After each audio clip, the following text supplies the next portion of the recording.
Kisah Sang Putri Naga Part 2. Meski Sang Putri dan Majo merasa sedih sekali, tetapi mereka harus menerima dengan tabah cobaan yang diberikan oleh Tuhan Yang Maha Kuasa itu.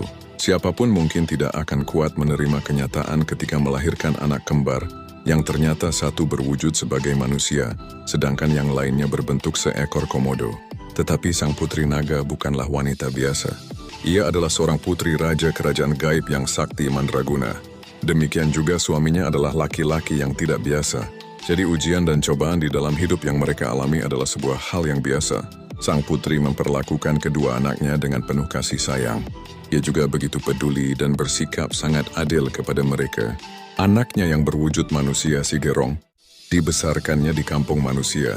Si Gerong pun mendapatkan berbagai pelajaran tentang bahasa, tata krama, bela diri, literasi, dan adab-adab kepantasan lain sebagai anak manusia. Apalagi si Gerong adalah keturunan seorang putri kerajaan. Tentu dia dicarikan guru-guru terbaik, selain pengajaran yang diberikan oleh orang tuanya sendiri, agar kelak dia menjadi manusia yang memiliki peradaban tinggi, sekaligus pilih tanding. Sementara itu untuk si Orah, anak mereka yang berwujud seekor kadal raksasa komodo, sang putri membesarkannya di tengah hutan belantara, di mana hanya dia dan si Orah yang tahu keberadaannya. Kelak setelah agak dewasa barulah Majo ikut mendidiknya. Si Orah bukan manusia, maka dia tidak bisa dilatih dan dididik seperti manusia. Meski jauh di dalam hati sang putri naga menangis melihat nasib putrinya, tetapi apa daya, itulah takdir dari langit yang diterimanya. Sang putri naga harus tabah menjalani agar dapat memberikan yang terbaik dalam membesarkan anak-anaknya.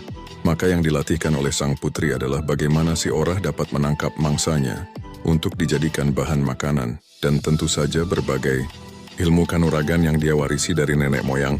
Semua itu dilakukan demi untuk mempertahankan hidupnya. Orah, meskipun kamu berbentuk seekor komodo, ingatlah bahwa kamu adalah anakku yang kuat. Aku akan selalu melindungimu dan mengajarkanmu hal-hal penting agar kamu dapat bertahan dan hidup dengan baik, kata Putri Naga dengan penuh cinta kepada si Orah. Si Orah mengangguk dan menjawab dalam bahasa yang hanya dimengerti oleh ibu anak itu. Terima kasih ibu. Aku berjanji akan belajar dengan sungguh-sungguh dan berusaha menjadi yang terbaik. Karena wujudnya adalah kadal raksasa, maka sang putri mengajarkan pada si Orah bagaimana seekor kadal seharusnya berburu, walau sekuat dan setangkas apapun mangsanya.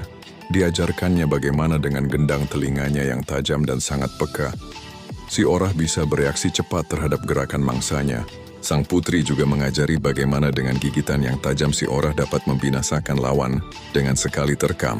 Jika mangsanya masih bertahan hidup dan bisa melarikan diri, si